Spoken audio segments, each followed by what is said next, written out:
क्या आपने कभी किसी ऐसे फकीर के बारे में सुना है जो ब्लेजिंग आग में हाथ डालता था पर जलता नहीं था, जो किसी की धड़कनों में छुपी अनकही बात भी पढ़ लेता था, जो दूर बैठे किसी मरते हुए को जीवन वापस दे देता था, और जो आज भी लाखों लोगों के दिल में ये वचन छोड़कर जाता है, मत डर, मैं तेरे साथ हूं।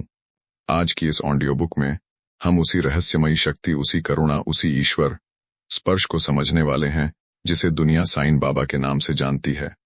और मैं आपको एक बात दिल से कहूं, अगर आप आज के जीवन में परेशान हैं, टूटे हुए हैं, या किसी ऐसे चमत्कार की तलाश में हैं जो आपके मन की धूल साफ कर दे, तो इस ऑडियो बुक को अंत तक जरूर सुनिएगा, क्योंकि शायद अंत में आपका वो एक सवाल खुद मिट जाएगा, क्या साईं बाबा भगवान थे? या फिर आपका दिल धीरे से कहेगा, हाँ, भगवान ऐसे ही होते हैं। शुरू करने से पहले अगर आप साईं बाबा की दिव्य कहानियां, उनकी कृपा और जीवन बदल देने वाली आध्यात्मिक यात्रा हमेशा सुनना चाहते हैं, तो कृपया लाइक, शेयर और सब्सक्राइब जरूर कर दीजिए। आपका एक क्लिक बाबा की इस रोशनी को हजारों लोगों तक पहुंचा सकता है। तो आइए शुरू करते हैं साईं बाबा की वह अद्भुत यात्रा जो सिर्फ सुनी नहीं जाती, दिल में उतर जाती है। अध्याय 1। एक दिव्य उपस्थिति का आगमन। कहते हैं कि ईश्वर जब पृथ्वी पर आते हैं तो वे आकाश में कोई शोर नहीं मचाते, बिजली नहीं कड़कती, बादल नहीं बरसते। ईश्वर चुपचाप आते हैं, एक साधारण इंसान की तरह, एक साधारण रास्ते से, और लोगों के जीवन में असाधारण रोशनी बनकर। 19वीं सदी का भारत गरीबी, बीमारी, संघर्ष और सामाजिक विभाजन से घिरा हुआ एक युग। धर्म के नाम पर झगड़े, ऊंच नीच की दीवारें और इंसानी मन में भय का बोझ। लोग मंदिरों और मस्जिदों में शांति खोजते थे, लेकिन मन बेचैन ही रहता था। और ठीक उसी समय एक अद्भुत उपस्थिति, एक दिव्य प्रकाश, एक अज्ञात फकीर शिरडी नाम के छोटे से गांव में कदम रखता है। उस फकीर की चाल धीमी थी, कपड़े फट पुराने थे, बाल बिखरे हुए, पर आंखें ऐसी थीं मानो पूरे ब्रह्मांड का प्रेम उनमें पिघल कर बस गया हो। गांव वालों ने जब उसे पहली बार देखा तो किसी ने कहा, यह कोई साधारण इंसान नहीं है। किसी ने कहा, कौन जाने यह संत है या दीवाना। और बच्चों ने उसे देखकर कहा, अरे, यह तो फकीर जैसा लगता है। लेकिन उस दिन शिरडी वालों को अंदाजा भी नहीं था कि यह फटे हाल फकीर आने वाले समय में भारत के सबसे चमत्कारी, सबसे दयालु और सबसे पूजनीय संतों में से एक शिरडी के साईं बाबा के रूप में पूरे विश्व का मार्गदर्शन करेंगे। शिरडी में पहला पड़ाव नीम के पेड़ की छाया। कहते हैं, जब बाबा पहली बार शिरडी आए तो उन्होंने अपने लिए कोई घर नहीं चुना, कोई महल नहीं, कोई आश्रम नहीं। वे गए, एक साधारण नीम के पेड़ के नीचे बैठ गए। उस समय ज्यादातर लोग नीम की कड़वाहट के कारण उसकी छाया से भी दूर रहते थे, लेकिन बाबा, उन्हें वही प्रिय लगा।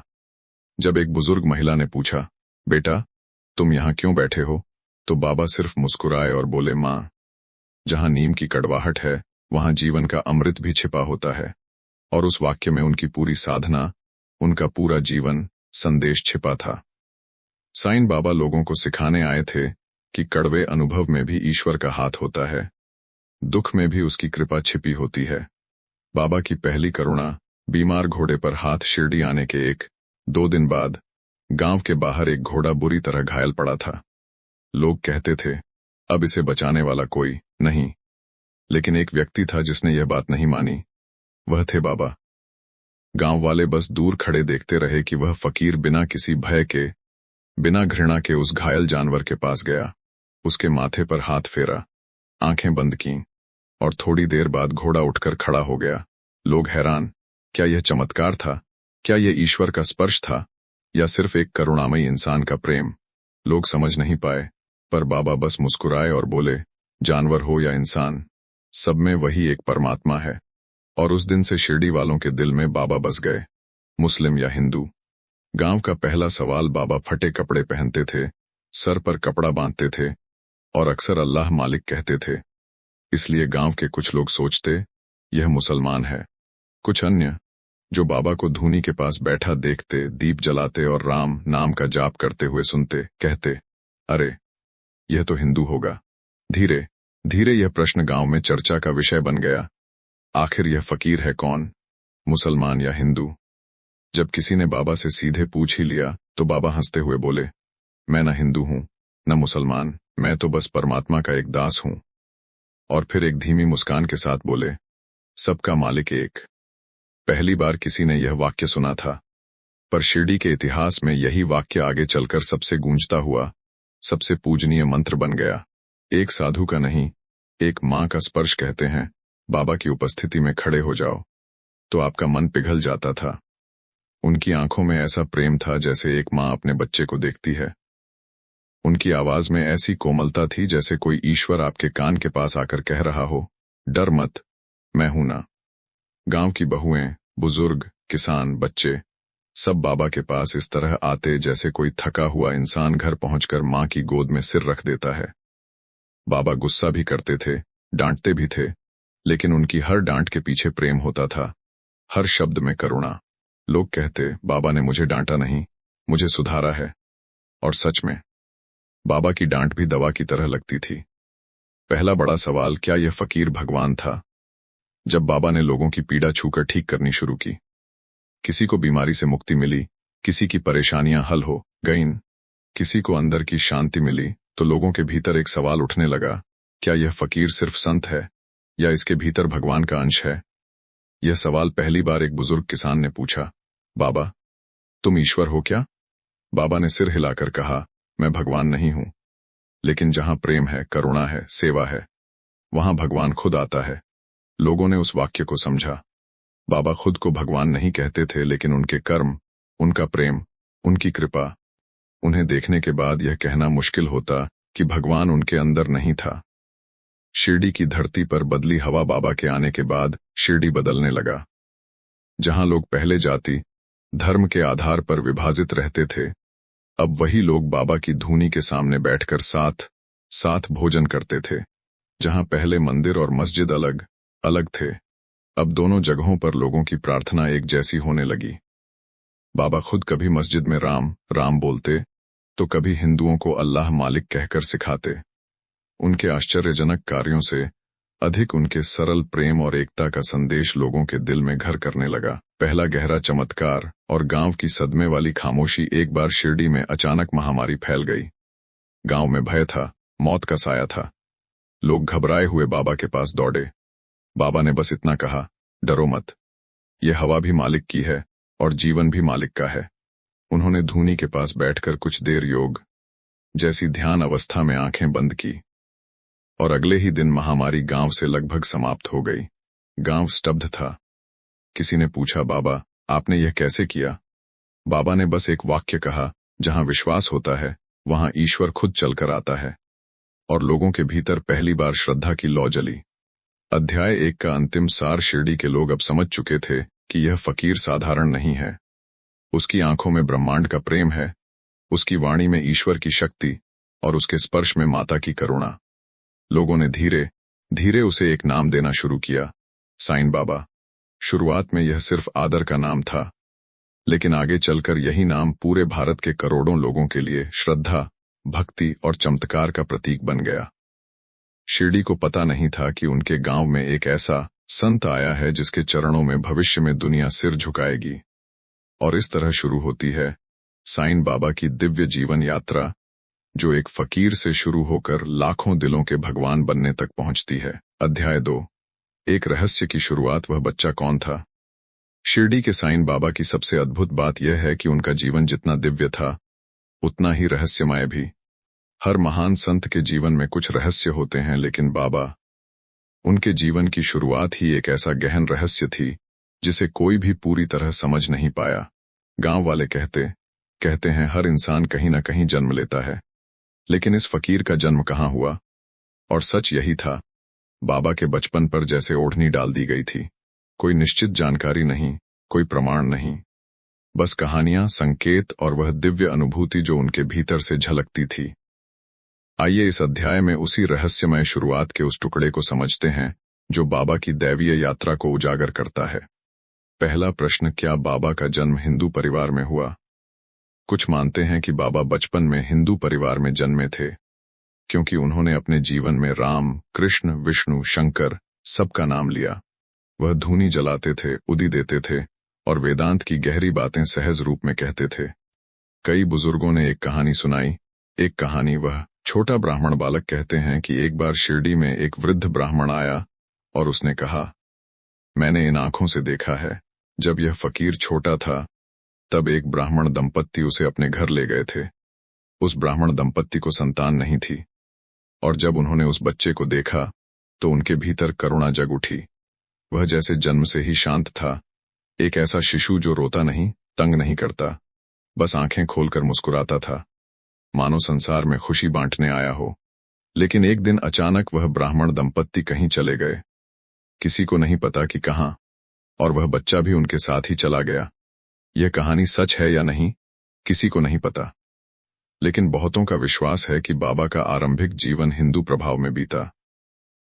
दूसरा प्रश्न, या क्या बाबा का पालन पोषण मुसलमान फकीर ने किया? कुछ लोग यह भी मानते हैं कि बाबा को उनके बचपन में एक मुस्लिम फकीर ने पाला। इस कहानी के कुछ संकेत अधिक स्पष्ट लगते हैं, क्योंकि बाबा के जीवन में फकीरी, सूफी सिद्धांत और अल्लाह मालिक जैसी वाणी सहज रूप से दिखाई देती है। एक पुरानी कथा के अनुसार एक सूफी फकीर की झोपड़ी में रोशनी कभी खानदेश क्षेत्र में एक सूफी फकीर रहते थे, जो हर रात ईश्वर से बात करते थे और हर सुबह दूर दूर से आए गरीबों को खाना खिलाते थे। एक दिन उन्हें अपनी झोपड़ी के बाहर एक छोटे बच्चे के रोने की आवाज सुनाई दी। बाहर जाकर देखा, सफेद कपड़े में लिपटा एक नवजात बच्चा। उस फकीर ने उस बच्चे को उठाया, छाती से लगाया और कहा, यह बच्चा कोई साधारण नहीं है, इसमें खुदा का नूर है। फिर वही बच्चा बड़ा होकर भीख मांगने वालों को खाना देता था, गायों और कुत्तों से खेलता था और चुपचाप एक कोने में बैठकर दीपक की लौ में जैसे किसी अदृश्य दुनिया को पढ़ता रहता। लोग उस फकीर से पूछते, यह बच्चा कौन है? फकीर बस मुस्कुराकर कहते, जिसे मालिक भेजे। उसे पहचानने का काम हमारा नहीं, उसके कामों का है। कई भक्त मानते हैं कि वह बच्चा साईं बाबा ही थे। इस कहानी का सबसे बड़ा संकेत यह है कि बाबा जीवन भर अपने आप को कीर कहते रहे और अपना शरीर भी मस्जिद के रूप में रहने वाली द्वारकामाई में रखा। तीसरा प्रश्न, क्या बाबा का कोई पृथ्वी जन्म था ही नहीं? कुछ भक्तों का मानना है कि बाबा कोई साधारण जन्म लेकर नहीं आए थे। वे कहते हैं वह कोई अवतार थे, जो सीधे किसी दैवीय धाम से उतरे थे। इस विश्वास की वजह कई ऐसे अनुभव जो सामान्य इंसानों के साथ नहीं हो सकते। एक अचंभित कर देने वाली घटना, बालक की आंखों में ब्रह्मांड कहते हैं। एक बार एक वृद्ध महिला ने बाबा को उनके बचपन में देखा था, एक छोटे, शांत, दिव्य बालक के रूप में। जब उसने बच्चे की आंखों में देखा तो उसे ऐसा लगा जैसे उसमें पूरा ब्रह्मांड घूम रहा है, ग्रह, तारे, किरण, सब कुछ। वह महिला डर गई, क्योंकि एक बच्चे की आंखों में ऐसा दृश्य संभव नहीं था। जब उसने अपने पति को यह बात बताई तो उसका पति बोला, अरे, ऐसे अनुभव संतों के साथ ही होते हैं, संभव है वह कोई दिव्य आत्मा हो। इस कहानी में कितनी सच्चाई है कहना मुश्किल है, लेकिन बाबा के अनेक भक्तों का मानना है कि उनका जन्म मानव रूप में सिर्फ एक लीला मात्र था। क्या बाबा ने कभी बताया कि वे कहां से आए? सबसे बड़ा रहस्य यह था कि बाबा ने खुद भी अपने जन्म के बारे में स्पष्ट रूप से कुछ नहीं कहा, लेकिन उन्होंने संकेत जरूर दिए। कई बार लोगों ने सीधे उनसे पूछा, बाबा आपका जन्म कहां हुआ? और बाबा मुस्कुराकर जवाब देते, अरे, मैं तो बस इस दुनिया का यात्री हूं, जहां मालिक ले जाए वहीं चला जाता हूं। फिर एक दिन किसी ने जिद में पूछ ही लिया, पर बाबा आपके माता पिता कौन थे? तब बाबा ने बहुत शांत स्वर में कहा, मेरा एक ही बाप है, सर्वव्यापक परमात्मा, और वही मेरी माता भी है। इस उत्तर ने सभी को स्तब्ध कर दिया। क्या वह सच कह रहे थे, या यह भी उनकी लीलाओं में से एक लीला थी? लेकिन बाबा किसी भी तरह की महिमा से दूर रहते थे। वे हमेशा कहते, मैं कुछ नहीं हूं, सब कुछ वही मालिक कर रहा है। उनका यह उत्तर उनके जन्म को और भी रहस्यमयी बना देता है। क्या वह भारत के संत परंपरा के उत्तराधिकारी थे? कई विद्वान मानते हैं कि साईं बाबा का मार्ग नथ सिद्ध योगियों से जुड़ा था।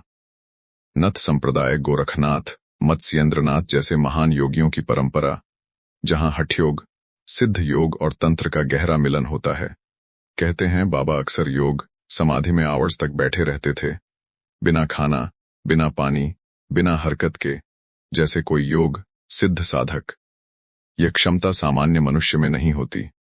इसलिए कई विद्वानों का अनुमान है कि बाबा का बचपन योगियों के वातावरण में बीता होगा। लेकिन फिर वही सवाल, कहाँ, किसके साथ, किसके संरक्षण में? रहस्य जस का तस। बाबा का युवा अवस्था का चमत्कारी परिवर्तन। कई लोग बताते हैं कि बाबा की युवावस्था बेहद साधना पूरक थी।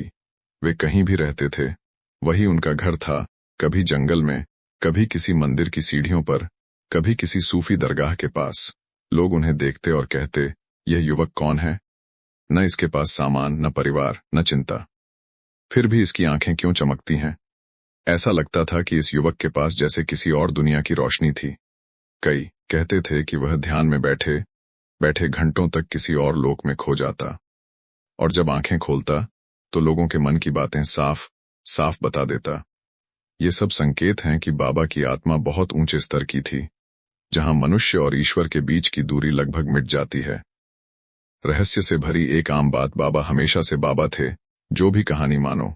एक बात हर कहानी में समान है, बचपन से लेकर युवावस्था तक वह बच्चा या युवक बिल्कुल वैसा ही था जैसे शिरडी वाला बाबा। शांत, करुणामयी, दिव्य, चमत्कारिक, अलौकिक अनुभवों से युक्त। ऐसा लगता था कि बाबा उम्र के हिसाब से नहीं, आध्यात्मिक ऊंचाई के हिसाब से बढ़े। कई संतों के जीवन में बदलाव आता है, उनके भीतर दिव्यता धीरे धीरे जागती है। लेकिन बाबा के बारे में लगता है कि वह दिव्यता जन्म से ही पूरी खिली हुई थी। अध्याय 2 का सार, बाबा कहां से आए। इस अध्याय का निष्कर्ष सिर्फ यही है कि साईं बाबा का जन्म एक रहस्य है, और शायद रहस्य ही रहना चाहिए, क्योंकि ईश्वर जब आते हैं तो वे जन्म की कहानी लेकर नहीं आते, वे काम लेकर आते हैं। उद्धार, सेवा, करुणा, यही उनके आने का उद्देश्य होता है। और बाबा ने यही किया। धर्म की दीवारें गिराईं, प्रेम की राह दिखाई, दर्द में आशा दी, और लोगों के जीवन में चमत्कार बनकर जिए। लोग पूछते थे, बाबा कहां से आए? लेकिन असली सवाल यह होना चाहिए, वे हमारे लिए क्यों आए? और इसका उत्तर आने वाले अध्यायों में धीरे धीरे प्रकट होगा।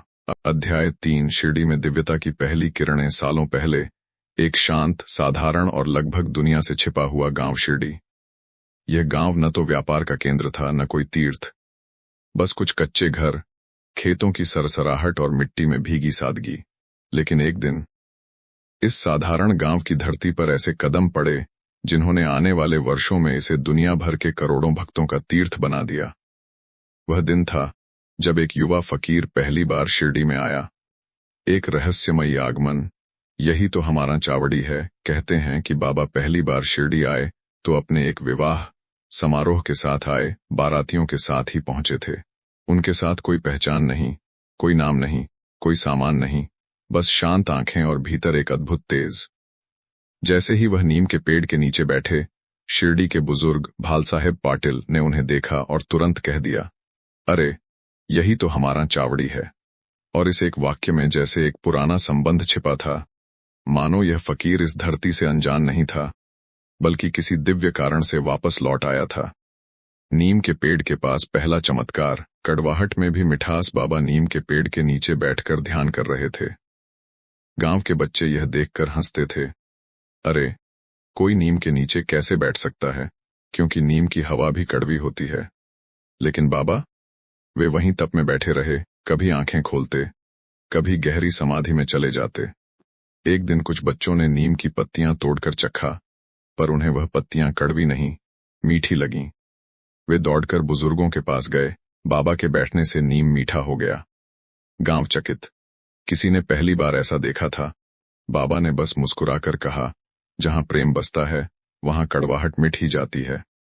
यह शिरडी में उनका पहला छोटा सा चमत्कार था, पर गांव वालों के लिए यह संकेत था कि यह फकीर साधारण नहीं।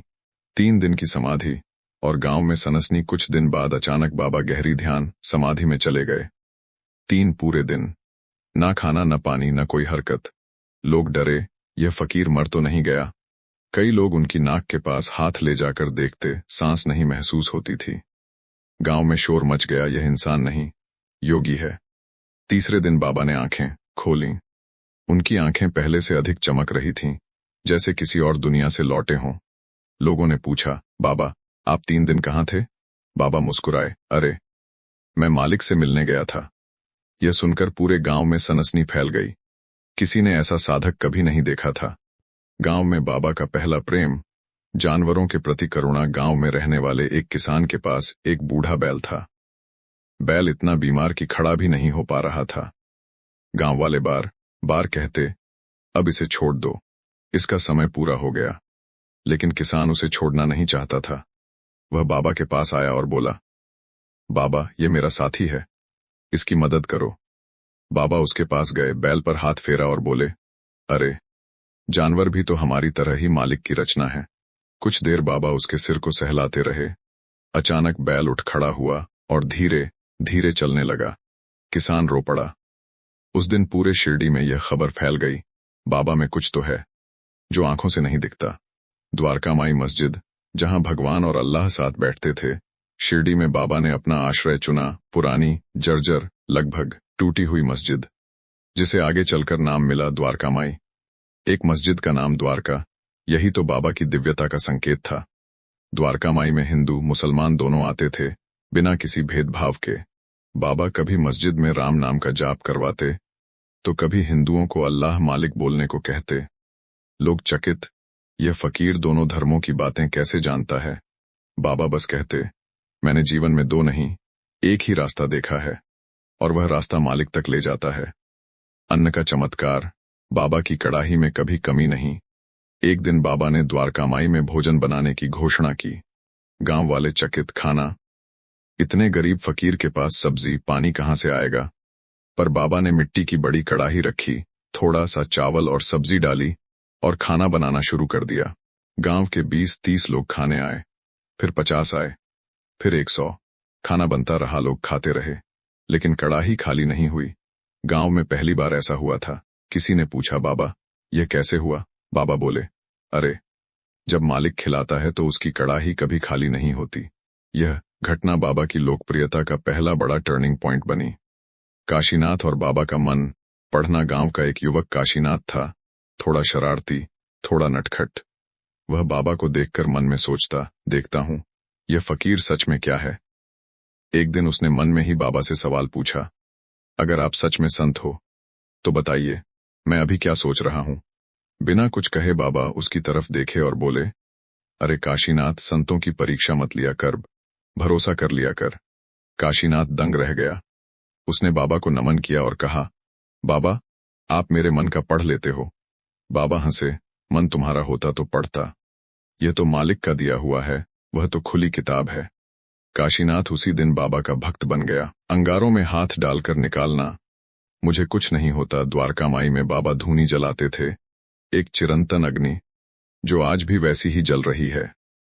एक बार एक छोटी बच्ची वहां खेलते खेलते अपने हाथ जलाने वाली स्थिति में पहुंच गई, और ठीक उसी क्षण बाबा ने अचानक अपना हाथ धूनी में डाल दिया। लोग चीख उठे, बाबा क्या कर रहे हो। लेकिन बाबा का हाथ जल ही नहीं रहा था। उन्होंने जलते अंगारों के बीच से एक लकड़ी उठाई और बच्ची को सुरक्षित खींच लिया। जब लोगों ने बाबा का हाथ देखा, वह बिल्कुल सुरक्षित था। सब हैरान, कुछ रो पड़े, कुछ डर गए, और बाबा ने बस इतना कहा, जिस पर मालिक की कृपा हो उसे आग भी नहीं छूती। धीरे धीरे यह खबर पूरे इलाके में फैल गई। बीमारी से ग्रसित लड़की का अद्भुत उपचार। गांव में एक लड़की महीनों से बुखार और कमजोरी से जूझ रही थी। वैद्य, हकीम, दवाइयां सब करके देख लिया। आखिरकार लोग उसे बाबा के पास लाए। बाबा ने उसकी तरफ देखा, माथे पर हाथ फेरा और कहा, तू अब ठीक है बेटी, बस मालिक पर भरोसा रख। लड़की धीरे धीरे बैठ गई, फिर खड़ी हुई और अगले ही दिन खेतों में खेलने लगी। गांव के लोग इसे चमत्कार कहने लगे, लेकिन बाबा ने कहा, अरे, मैं क्या करूं, सब कुछ उसका है, मैं तो बस उसके आदेश का दास हूं। शिरडी में बढ़ता प्रेम। बाबा सिर्फ संत नहीं, घर के सदस्य हैं। धीरे धीरे शिरडी के हर घर में बाबा का नाम गूंजने लगा। लोग सुबह उठकर बाबा को प्रणाम करते, रात में उनका स्मरण करते, और किसी भी समस्या में भागकर द्वारका माई पहुंच जाते। बाबा अपने भक्तों को डांटते भी थे, पर वह डांट भी दवा की तरह महसूस होती थी। कोई पेट दर्द लेकर आता, कोई मन की पीड़ा, कोई गरीबी, कोई घर की समस्या, और बाबा हर किसी को समाधान देते। कभी एक वाक्य में, कभी एक मुस्कान में, कभी एक चमत्कार में। अध्याय 3 का सार। शिरडी का जीवन बदलना शुरू हुआ। इस अध्याय का निष्कर्ष यह है कि बाबा का शिरडी आना साधारण घटना नहीं थी। वह दिन जब एक फटे पुराने फकीर ने नीम के पेड़ के नीचे बैठकर आंखें खोलीं। उसी दिन शिरडी की किस्मत बदल गई थी। उनके पहले चमत्कार छोटे थे, पर उनमें प्रेम था, करुणा थी और ईश्वर की छाया थी। लोगों ने महसूस किया, यह फकीर इंसान नहीं, ईश्वर का भेजा हुआ एक दूत है। और इसी तरह शिरडी में बाबा की दिव्य यात्रा शुरू हुई, जो आगे चलकर चमत्कारों, कृपा और अनगिनत भक्तों के जीवन की कहानी बन गई। अध्याय 4 द्वारका माई की दिव्यता। वह स्थान जहां लोग टूटते नहीं, जुड़ते थे।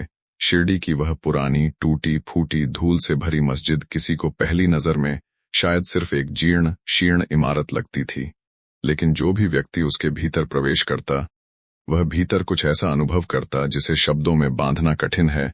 एक अदृश्य शांति, एक अनकही करुणा और एक अनुपम आशीर्वाद का स्पर्श। यही स्थान था द्वारका माई। यही वह स्थान था जहां बाबा दिन रात रहते, लोगों को संभालते, उनकी पीड़ा को अपने ऊपर लेते और उन्हें आध्यात्मिक रूप से पुनर्जन्म देते। द्वारका माई सिर्फ एक मस्जिद नहीं थी, यह बाबा का हृदय थी, उनकी करुणा का केंद्र। यहां कोई भी दरवाजे से खाली हाथ नहीं लौटता था। कहीं न कहीं, किसी न किसी रूप में बाबा उनके बोझ को हल्का करके ही विदा करते। द्वारका माई, जहां बाबा का मैं तुम्हारे साथ हूं जीवित था।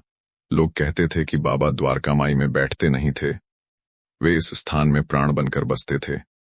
दीवारों पर चूना उखड़ा हुआ था, छत के कोनों में धुआं भरा रहता था, मिट्टी का फर्श कभी ठंडा तो कभी तपता, लेकिन जो भी यहां आता, उसके भीतर गर्माहट भर जाती। कई भक्त कहते थे कि द्वारका माई में कदम रखते ही ऐसा लगता है जैसे कोई अदृश्य हाथ उनके सिर पर रख दिया हो, मानो कोई कह रहा हो, घबराओ मत, सब ठीक हो जाएगा। यह वही वाक्य था जिसे बाबा अक्सर दोहराते थे। उनके स्वर में ऐसा विश्वास था कि सुनते ही टूटे दिल मजबूत हो जाते। द्वारका माई की राख। बाबा का चमत्कारिक उदी द्वारका माई में हमेशा धुएं से भरा चूल्हा जलता था। यह चूल्हा साधारण आग नहीं था, यह बाबा का ज्ञान, तपस्या और आशीर्वाद का प्रतीक बन चुका था। बाबा इस राख को उदी कहते। किसी की बीमारी ठीक करनी हो, किसी का मन शांत करना हो, किसी का डर दूर करना हो, बाबा उदी को अपनी उंगलियों से उठाकर उसके माथे पर लगाते और कहते, अल्लाह भला करेगा। यह उदी कितने लोगों की जिंदगी बदल गई, इसका गवाह पूरा शिरडी है। किसी की कैंसर जैसी बीमारी ठीक हुई, किसी को वर्षों से चली आ रही कठिनाइयों से मुक्ति मिली, और बहुत से भक्त तो कहते हैं, उदी बाबा का अदृश्य हाथ है। और सच में ऐसा लगता भी था। द्वारका माई में बाबा का आसन, जहां से चलता था सेवा का संसार। बाबा अक्सर एक बड़े पत्थर पर बैठते थे, उसे बाबा का आसन कहा जाता था। यही वह स्थान था जहां से वे लोगों को देखते, उनकी आंखों तक पहुंचते और उनके मन की व्यथा पढ़ लेते। कई बार भक्तों ने कहा कि बाबा की आंखें शब्दों से अधिक बोलती थीं। उनमें एकाएक ऐसा तेज झलकता था जैसे वे सामने बैठे व्यक्ति के भीतर छिपे दुख को पढ़ रहे हों। कभी बाबा अचानक उठ जाते और किसी के लिए खीर, पुलाव या दाल बनाने लग जाते।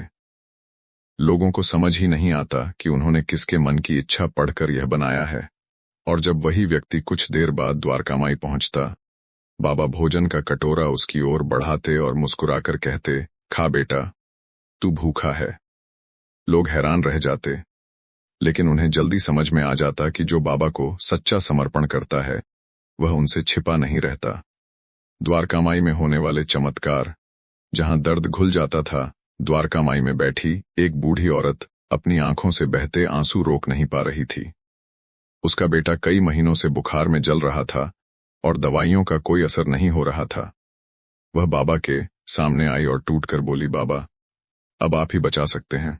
बाबा ने उदी उठाई, उसके बेटे के नाम का जप किया और उदी उसके हाथ में रखकर कहा, जाओ, डर मत, अल्लाह मालिक है। उस रात अचानक बच्चे का बुखार उतर गया।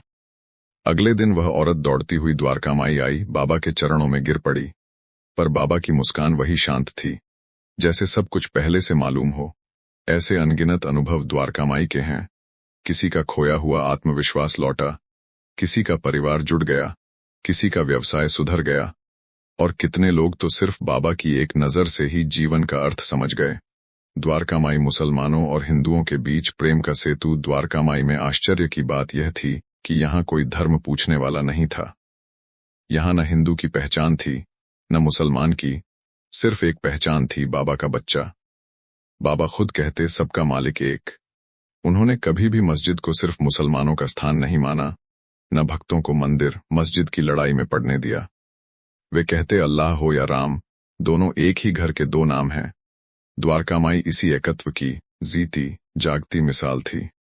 द्वारका माई में सेवा का पाठ, दान, भोजन और प्रेम। द्वारका माई में रोज सैकड़ों लोग भोजन पाते। बाबा खुद चावल के दाने धोते, भाजी काटते, लकड़ी जलाते और बड़े प्रेम से भोजन बनाते। यह दृश्य भक्तों के लिए समझ से परे था। एक महात्मा जो हर क्षण साधनारत रहते थे, वे इतनी विनम्रता से रसोई क्यों करते? बाबा का उत्तर हमेशा सरल था, सेवा ईश्वर तक पहुंचने का सबसे सीधा मार्ग है। द्वारका माई में कोई भूखा नहीं सोता था। यहाँ खाने में चमत्कार था। इतना बनता कि सब खा लेते और फिर भी बच जाता। जिसने कभी कुछ नहीं पकाया, वह भी बाबा की रसोई में पहुंचकर भोजन परोस देता, क्योंकि यहाँ श्रम भी भक्ति था। द्वारका माई बाबा का अस्पताल, आश्रम और घर, सब एक साथ। द्वारका माई में सिर्फ शरीर ही नहीं, मन भी स्वस्थ होता था। यहाँ बीमार ठीक होते, टूटे रिश्ते जुड़ते, निराश मनों में उम्मीद जगती और भटके हुए लोग सही रास्ता पाते। बाबा कई बार रात भर जगे रहते, किसी दुखी भक्त के आने का इंतजार करते, किसी बीमार को दवा देते, किसी गरीब को कंबल उठाते। लोग कहते हैं कि बाबा सोते कम थे और जागते अधिक, शायद इसलिए कि उनका हृदय सभी के दुखों का बोझ उठाता था। द्वारका माई आत्मसमर्पण का मंदिर। जो भी व्यक्ति अहंकार लेकर आता, द्वारका माई उसे धीरे धीरे पिघला देती। बाबा कहते, जो मेरा वह सबका, जो सबका वह मेरा। यह वाक्य ही द्वारका माई का सार था। यहाँ हर इंसान को यह एहसास होता कि वह अकेला नहीं है। भक्त कहते हैं कि द्वारका माई में सिर्फ एक ही चीज बदलनी पड़ती थी, दृष्टि। दुनिया वही रहती थी, पर देखने का नजरिया भगवान की तरह हो जाता था, भरपूर प्रेम, धैर्य और करुणा से भरा हुआ। अध्याय का समापन। द्वारका माई का आज भी जीवित चमत्कार। आज भी जब हजारों लोग द्वारका माई में कदम रखते हैं, वे वही शांति, वही ऊर्जा, वही करुणा महसूस करते हैं, जैसे बाबा का आशीर्वाद अब भी दीवारों में सांस ले रहा हो। द्वारका माई आज भी कहती है, यहाँ कोई टूटने नहीं आता, यहाँ लोग जुड़ने आते हैं। बाबा की करुणा, उनकी नज़र, उनकी उदी, सब आज भी उतने ही प्रभावी हैं जितने 100 साल पहले थे।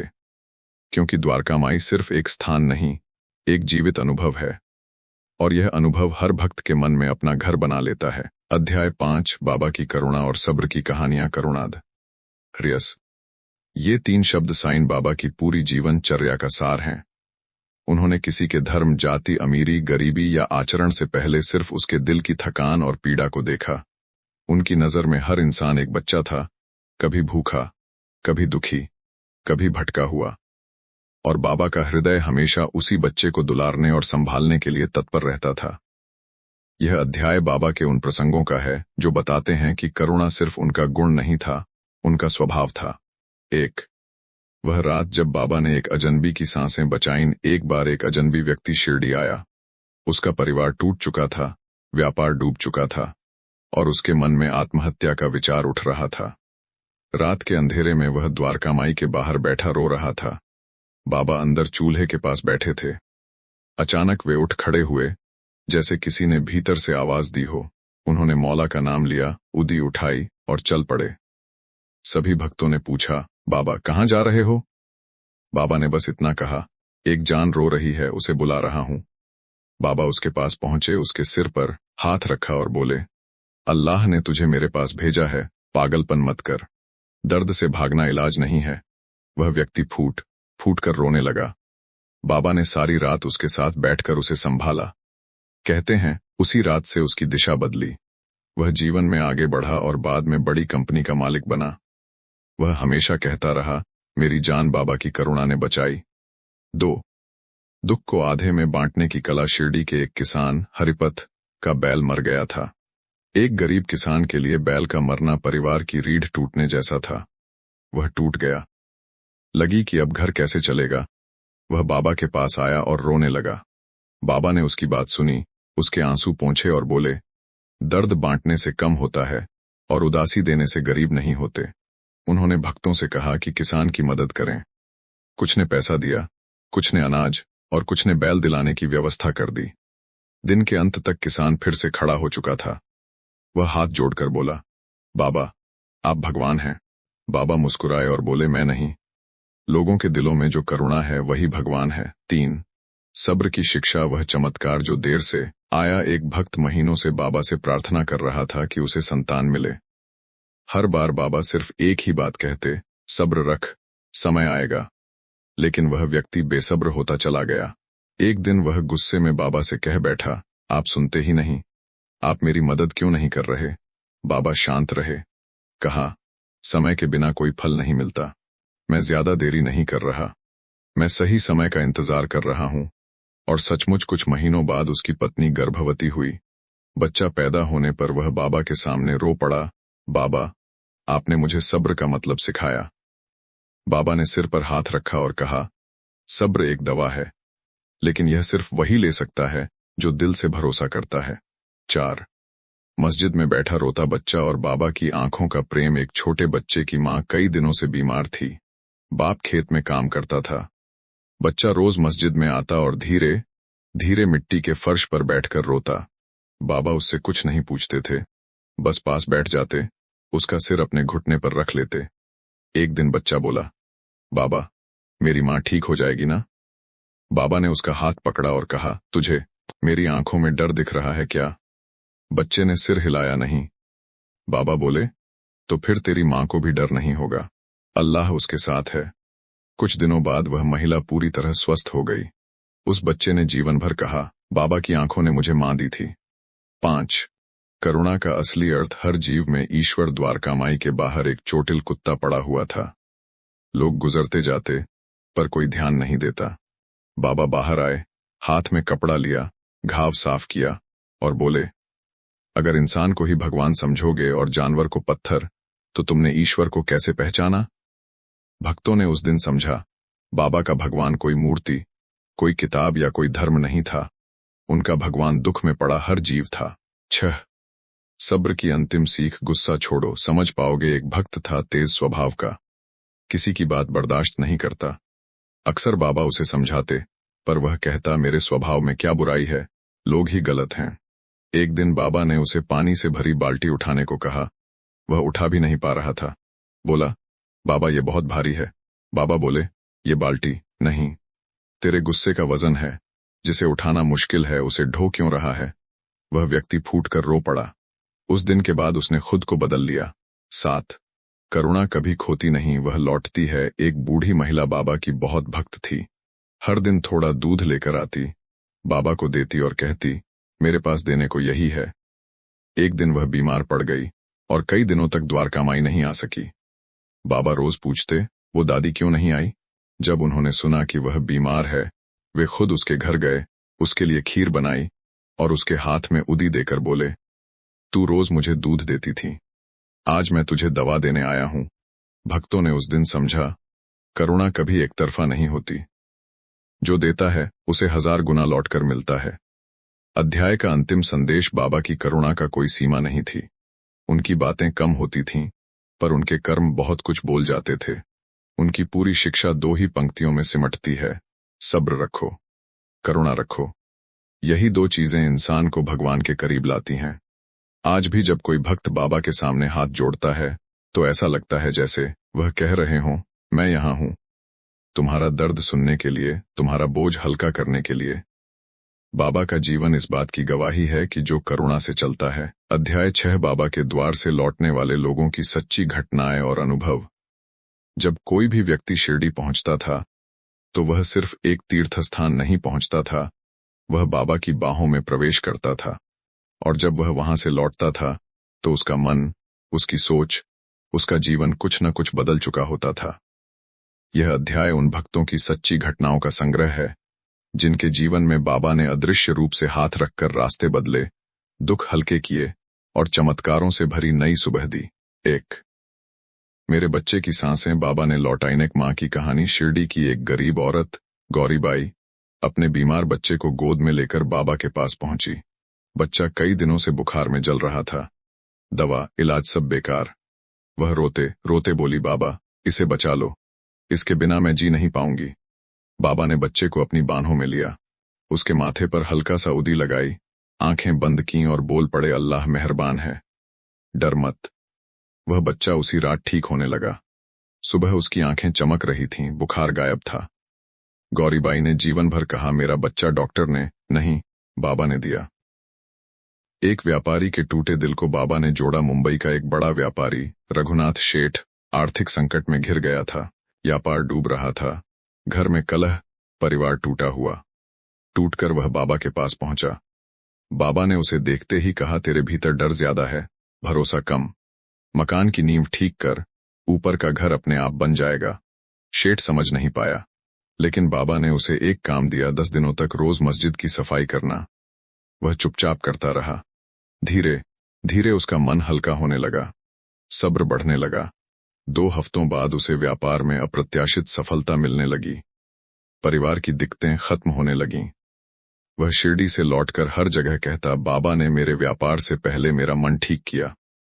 3 वह भटकता युवक जिसने बाबा में अपना पिता पाया। एक युवा लड़का अरविंद घर छोड़कर भावनाओं के बवंडर में शिरडी आ गया। उसके पिता से मनमुटाव था, भविष्य का कोई रास्ता नहीं दिख रहा था। बाबा ने उसे देखते ही कहा, पिता से लड़ने वाला बच्चा कभी बड़ा नहीं होता। वह चौंक गया, क्योंकि उसने यह बात किसी से नहीं कही थी।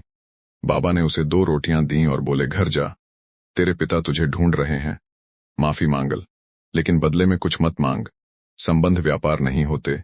अरविंद रो पड़ा। वह तुरंत घर लौटा। उस रात उसने अपने पिता के चरण छुए और माफी मांगी।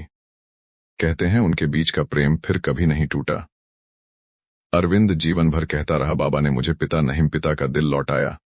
4 मैंने सिर्फ सवाल पूछा था, बाबा ने जीवन का उत्तर दे दिया। एक पढ़ा लिखा युवक दर्शन शिरडी आया इस प्रश्न के साथ, क्या ईश्वर सच में है? वह बाबा के पास पहुंचा और अपने मन की उलझन बता दी। बाबा मुस्कुराए और बोले, जब तूने सवाल पूछा है तो तू ईश्वर के रास्ते पर चल पड़ा है। सवाल पूछने वाला कभी भटकता नहीं। कुछ समय वह बाबा के साथ रहा। द्वारका माई की शांति, बाबा की आंखों का तेज, उनकी करुणा, सब उसकी सोच बदलते गए। एक दिन उसने बाबा से पूछा, क्या आपको लगता है कि मुझे विश्वास हो गया है? बाबा ने कहा, विश्वास वहीं जन्म लेता है जहां दिल शांत हो, और तेरे दिल में अब तूफान नहीं है। दर्शन जब लौटा, वह बिल्कुल बदल चुका था। वह कहता था, ईश्वर को देखने के लिए आंखें नहीं, हृदय चाहिए, और यह मुझे बाबा ने दिया। 5 वह किसान जिसे बाबा ने दूसरी जिंदगी दी। गांव का एक किसान माधवराव कर्ज में डूब चुका था। वह हारकर सोच रहा था कि आत्महत्या कर ले, लेकिन उसी रात किसी ने उसे सपना दिया, शिरडी जा। वह भागा भागा बाबा के पास पहुंचा। कुछ बोल भी नहीं पाया। बाबा ने उसके कंधे पर हाथ रखा और कहा, तेरी मिट्टी, तेरी मेहनत, तेरी ईमानदारी कभी बेकार नहीं जाएगी। थोड़ा सब्र रख। कुछ दिनों तक बाबा ने उसे अपने पास रखा, काम दिया, भोजन दिया, और उसकी आत्मा को भरोसे से भर दिया। जब वह लौटा, अचानक उसके खेत में अच्छी उपज होने लगी। कर्ज उतर गया। वह कहता रहा, बाबा ने मेरी मिट्टी में आशीर्वाद मिला दिया था। 6 वह स्त्री जो वर्षों बाद मुस्कुराना सीख पाई। शिरडी में एक विधवा महिला थी, कमला। उसने जीवन में बहुत अपमान, दुख और अकेलापन झेला था। वह मुस्कुराना ही भूल चुकी थी। एक दिन बाबा ने उसे देखते ही कहा, तेरे चेहरे का दर्द मुझे दिख रहा है, लेकिन तेरी आत्मा अभी भी रोशन है। बाबा उसे रोज कोई न कोई छोटी सी सेवा देते, कभी पानी भरने को, कभी प्रसाद बांटने को। धीरे धीरे उसका आत्मविश्वास लौटने लगा। उसकी आंखों की चमक वापस आने लगी। एक दिन बाबा ने कहा, अब तू रोती नहीं, पूजा बन गई है। कमला कहती थी, बाबा ने मुझे जीवन नहीं दिया, जीने की वजह दी। 7 वह चमत्कार जिसे आज भी लोग याद करते हैं। एक बार एक परिवार शिरडी आया। उनका छोटा बच्चा बोल नहीं पाता था। डॉक्टरों ने कहा था कि अब कोई उम्मीद नहीं। बाबा ने बच्चे को देखा, हाथ उठाया और कहा, बोल बेटा, बोल, तेरी आवाज ईश्वर की देन है। कहते हैं कि वही बच्चा कुछ क्षण के लिए हकलाया, और फिर पहली बार शब्द निकले, मां। परिवार के लोग रो पड़े। बाबा की आंखों में वही शांत करुणा थी। बच्चा कुछ महीनों में बिल्कुल सामान्य हो गया। आज भी उसका परिवार कहता है, हमने ईश्वर को शिरडी में सुना था। अध्याय का समापन, बाबा के पास आकर लौटने वाले लोग कभी वैसे नहीं रहे जैसे पहले थे। कुछ को समाधान मिला, कुछ को राह मिली, कुछ को चमत्कार, और कुछ को अपने भीतर छुपे भगवान का अनुभव। सभी के हृदय में सिर्फ एक ही भावना रह गई, बाबा ने हमें नहीं बदला, उन्होंने हमें पहचानने में हमारी मदद की। अध्याय 7 बाबा के उपदेश, सूत्र और जीवन बदल देने वाली शिक्षाएं। शिरडी के साईं बाबा केवल चमत्कार करने वाले फकीर नहीं थे, वे जीवन को भीतर से बदल देने वाले गुरु थे। उनकी हर बात साधारण लगती थी, लेकिन भीतर एक ऐसी शक्ति छुपी थी जो सुनने वाले के मन की दिशा बदल देती थी। उनके उपदेश लंबे नहीं थे, छोटी छोटी पंक्तियां थीं, पर हर पंक्ति में जीवन का महासागर था। यह अध्याय उन्हीं सूत्रों का सार है जिन्हें बाबा ने अपने पूरे जीवन में जिया, सिखाया और अपनी नजर के स्पर्श से लोगों के भीतर उतार दिया। श्रद्धा और सबूरी। बाबा की सबसे बड़ी सीख, बाबा कहते थे, श्रद्धा रखो, सबूरी रखो। Faith, patience. श्रद्धा जीवन में ईश्वर की व्यवस्था पर भरोसा, सबूरी उस व्यवस्था को जल्दबाजी में खींचने की कोशिश न करना। लोग बाबा से पूछते, बाबा कब मेरी समस्या खत्म होगी? बाबा कब मेरे घर सुख आएगा? बाबा कब मेरी मनोकामना पूरी होगी? बाबा केवल मुस्कुराते और कहते, सबूरी रख, समय आने दे। बोया हुआ बीज पहले मिट्टी में खोता है, फिर जन्म लेता है। इस एक वाक्य ने न जाने कितने टूटे हुए लोगों को खड़ा किया। जिन्हें लगता था कि उनकी जिंदगी खत्म हो गई है, वे इस एक शिक्षा को पकड़कर फिर से जीने लगे। 2 सभी में सबका मालिक एक। एकता का संदेश। बाबा का सबसे अनोखा उपदेश था, सबका मालिक एक। उन्होंने कभी किसी को धर्म, जाति, भाषा, पूजा पद्धति के आधार पर अलग नहीं किया। वे कहते, राम कहा तो भी ठीक, रहीम कहा तो भी ठीक, नाम चाहे जो हो, मालिक एक ही है। इसीलिए हिंदू और मुस्लिम दोनों उनके पास आते थे। किसी को वे उर्दू में समझाते, किसी को संस्कृत के श्लोक सुनाते और किसी को केवल शांत बैठकर सांत्वना देते। उनका संदेश स्पष्ट था, विभाजन मन का होता है, भगवान का नहीं। 3 दूसरों को दुख मत दो। जीवन का सबसे सरल धर्म। एक बार एक आदमी बाबा से बोला, बाबा मुझे धर्म बताइए, कौन सा मार्ग सही है? बाबा ने बहुत सरल जवाब दिया, किसी को दुख मत दे, यही सब धर्मों का सार है। वे कहते थे, तुम्हारा हर विचार, हर शब्द, हर कर्म ऐसा हो जो किसी को चोट न पहुंचाए। अगर तुम यह कर सकते हो तो तुम ईश्वर के सबसे पास हो। आज के समय में यह शिक्षा और भी गहरी हो जाती, क्योंकि हमारे शब्द तलवार से भी ज्यादा गहरे घाव देते हैं। 4 दान का अर्थ पैसे देना नहीं, दुख बांटना है। बाबा हमेशा दान की बात करते थे, पर उनका दान पैसे तक सीमित नहीं था। वे कहते, सबसे बड़ा दान समय का दान है। दूसरे का दुख सुन लो, उसकी पीड़ा बांट लो, यही सच्चा दान है। वे खुद यही करते थे। पूरा दिन किसी की रोटी बनाते, किसी का घाव देखते, किसी की समस्या सुनते। उनका कहना था, यदि तुम किसी एक व्यक्ति को एक पल का सुख दे देते हो तो ईश्वर तुम पर करुणा बरसाता है। 5 जो मिला है वही तुम्हें चाहिए था, स्वीकार का सूत्र। एक आदमी बाबा के पास आया और बोला, बाबा मेरी किस्मत खराब है, जो मांगता हूं वो मिलता नहीं। बाबा ने धीरे से समझाया, जो मिला है वही इस समय तुम्हारे लिए ठीक था, जो नहीं मिला वह मिलने का समय अभी नहीं आया। यह सीख जीवन के हर मोड़ पर लागू होती है। जब हम स्वीकार कर लेते हैं तो मन शांत हो जाता है, और शांत मन में ही ईश्वर की कृपा उतरती है। 6 अन्न का आदर करो। कर्म का गहरा संदेश। बाबा खुद खाना बांटते थे। वे कहते, एक दाना भी बर्बाद मत करो, इसमें मेहनत, प्रकृति और ईश्वर की शक्ति छुपी है। द्वारका माई में कभी कोई भूखा नहीं गया, कोई अमीर होता या गरीब, बाबा उसे अपने हाथ से भोजन परोसते। उनका संदेश था, भूखे को खिलाना ईश्वर को पूजा अर्पित करने से बड़ा पुण्य है। 7 गुस्सा आग है, पहले तुम्हें जलाता है। बाबा लोगों को गुस्सा छोड़ने के लिए समझाते थे। वे कहते, गुस्सा करने वाला गुस्सा सुनने वाले से पहले मरता है। एक बार किसी ने बाबा पर आरोप लगाया कि उन्होंने उसका पैसा चुरा लिया। बाबा ने मुस्कुराकर कहा, सच्चाई को किसी सफाई की जरूरत नहीं होती, और वे शांत रहे। कुछ ही समय में वह व्यक्ति सच समझ गया और बाबा के चरणों में गिर पड़ा। यह घटना लोगों को सिखाती है, सत्य को समय साबित करता है। 8 कर्म करते जाओ, भाग्य खुद बदल जाएगा। बाबा मेहनत को ईश्वर की पूजा मानते थे। वे कहते, कर्म के बिना कोई फल नहीं, और बिना प्रेम के किया हुआ कर्म आधा रह जाता है। जो लोग उनके पास भाग्य की शिकायत लेकर आते थे, वे कहते, कर्म बदल दो, भाग्य अपने आप बदल जाएगा।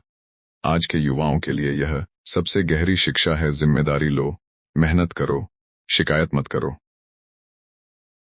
मैं तुम्हारे साथ हूं। न बाबा का वचन जिन भक्तों का जीवन टूट चुका था, जिनके घर में अंधेरा था, जिन्हें लगता था कि अब कोई रास्ता नहीं बचा, बाबा बस इतना कहते, मत डर, मैं तेरे साथ हूं। ये शब्द इतने शक्तिशाली थे कि लोग टूटने के बजाय उठ खड़े होते थे।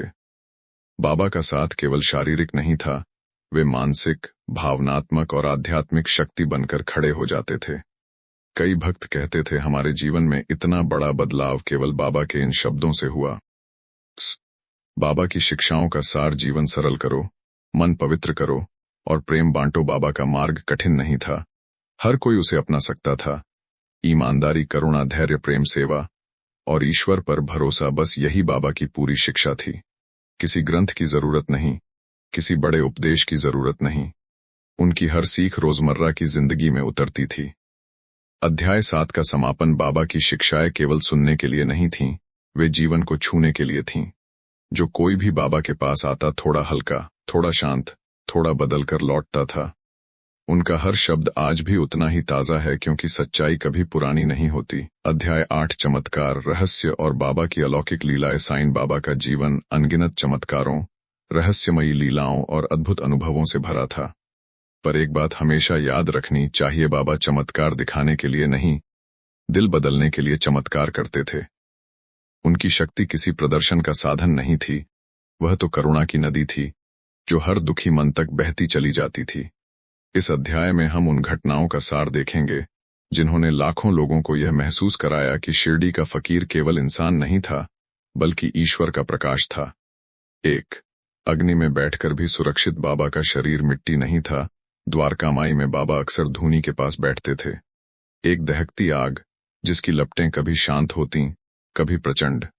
लोगों ने कई बार देखा कि बाबा हाथ लपटों में डाल देते और उन्हें कोई चोट नहीं लगती। वे कहते, जो स्वयं प्रकाश है उसे अग्नि जला नहीं सकती। भक्तों के लिए यह समझना कठिन था, पर जब कोई व्यक्ति उनके पास दुख लेकर आता, बाबा उसी धूनी की राख से उसका इलाज कर देते, मानो आग उनकी सेवा में हो और राख उनके हाथों की दवा। दूर बैठकर भी भक्तों की रक्षा, शिरडी में बैठे बैठे वे किसी दूर गांव में घट रही घटना बता देते। कई भक्तों ने यह अनुभव किया कि जब वे किसी आपदा में फंसे, बाबा के शब्द अचानक कानों में गूंजे, मत डर, मैं हूं, और चमत्कारिक रूप से मार्ग खुल जाता। एक व्यापारी ने लिखा, मेरी नाव तूफान में डूबने वाली थी, मैं डरा, पर तभी बाबा की आवाज सुनाई दी, लहरें शांत हो गईं। मैं आज तक नहीं समझ पाया ये कैसे हुआ। बाबा कभी इसकी व्याख्या नहीं करते थे, वे केवल इतना कहते, मैं अपने बच्चों को कभी अकेला नहीं छोड़ता। 3. पानी को तेल बना देना, प्रेम का चमत्कार। एक बार मस्जिद में दीपक जलाने के लिए तेल खत्म हो गया। कुछ लोगों ने बाबा का मजाक उड़ाया, देखते हैं अब इनके पास क्या उपाय है। बाबा शांत रहे, उन्होंने तेल की जगह पानी लिया और दीपक में डाल दिया। सब सोच रहे थे कि अब दीपक कैसे जलेगा, लेकिन दीपक ऐसे जला जैसे उसमें शुद्ध घी हो। बाबा बोले, अहंकार से चिढ़ाकर चमत्कार नहीं दिखाता, पर प्रेम से बुलाओगे तो पत्थर भी फूल हो जाएगा। 4. बीमारी छूते ही बाबा को लग जाना, करुणा की पराकाष्ठा। बाबा का एक अनोखा स्वभाव था, जब कोई बीमार आता, बाबा उसे ठीक कर देते, पर कई बार वही बीमारी बाबा के शरीर में उतर जाती। एक बार एक भक्त को तेज बुखार था, बाबा ने उसे हाथ लगाया और कहा, जा, तू ठीक है। और जैसे ही वह आदमी ठीक हुआ, बाबा का शरीर जलने लगा। लोग समझ नहीं पाए कि यह कैसे हुआ। बाबा ने कहा, उसकी पीड़ा मैंने ले ली, यही मेरा धर्म है। यह अलौकिक था, मगर बाबा के लिए यह प्रेम की स्वाभाविक भाषा थी। मृत्यु के मुहाने से भक्तों को वापस खींच लेना। कई बार डॉक्टरों ने मरीजों को अंतिम अवस्था बताकर छोड़ दिया। भक्त अंतिम उम्मीद लेकर बाबा के पास आते। बाबा केवल इतना कहते, अल्लाह मालिक, जा, वह जिएगा। और चमत्कार होता, जिसका कोई उपाय नहीं था, वह ठीक हो जाता। इस तरह की सैकड़ों घटनाएं साईं चरित्र में लिखी हैं। लोग पूछते, बाबा आप कैसे कर देते हैं ये सब? बाबा कहते, मैं कुछ नहीं करता, जो करता है वही एक है, मैं तो साधन मात्र हूं। 6. मन पढ़ना। बाबा का सबसे बड़ा रहस्य, वे शब्दों की जरूरत नहीं समझते थे। जो भी उनके पास जाता, वे उससे कह देते, जो मन में है, मुझे सब दिख रहा है। एक बार एक आदमी बाबा को परीक्षा लेने आया। उसने मन में सोचा, अगर ये सचमुच सिद्ध पुरुष हैं तो मेरे मन का सवाल बताएं। बाबा हंसे और बोले, तेरी थाली में आज दाल कम पड़ी है, यही सोच रहा है ना? वह आदमी चौंक गया, क्योंकि यही उसकी चिंता थी। बाबा हमेशा कहते, मन साफ रख, मैं मन में ही बैठा हूं। 7 बाबा का अंतिम चमत्कार, मैं रूप बदल कर तुम्हारे साथ रहूंगा। महाराष्ट्र के 2 भक्तों ने सपना देखा कि बाबा उन्हें बुला रहे हैं। सुबह शिरडी पहुंचे तो पाया बाबा ने समाधि ले ली थी। वे रोने लगे। किसी ने कहा, तुम देर से आए हो, पर तभी मस्जिद के पास एक बूढ़ा फकीर मिला। वही नजर, वही चाल, वही मुस्कान, और उसने वही बात कही जो बाबा कहते थे, क्यों रोते हो? मैं तो यहां हूं। जब भक्तों ने पलटकर देखा, वह फकीर गायब था। लोगों ने कहा, बाबा वादा निभाने आए थे, क्योंकि अंतिम समय बाबा ने कहा था, शरीर जाएगा पर मैं नहीं जाऊंगा। क्या साईं बाबा भगवान थे? इस ऑडियो बुक का अंतिम उत्तर, यह सवाल आपका भी होगा, लाखों, है और हमेशा रहेगा। क्या साईं बाबा भगवान थे? बाबा ने कभी खुद को भगवान नहीं कहा।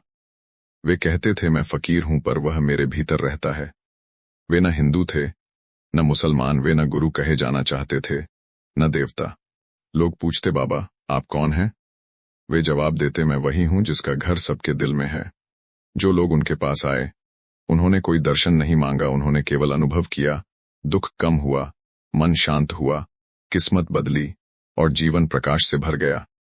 अगर ईश्वर किसी रूप में उतरता है तो शायद वही करता है जो बाबा ने किया।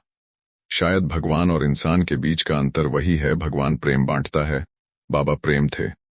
तो क्या वे भगवान थे? इसका उत्तर मैं नहीं, आपका अनुभव तय करेगा।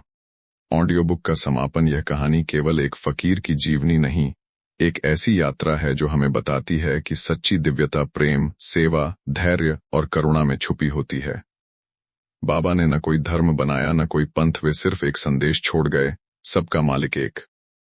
अगर इस ऑडियो बुक ने आपके दिल को थोड़ा भी छुआ, यदि कहीं भी आपकी आंखें नम हुईं या मन शांत हुआ, तो समझिए आप भी बाबा की कृपा के स्पर्श में आ चुके हैं।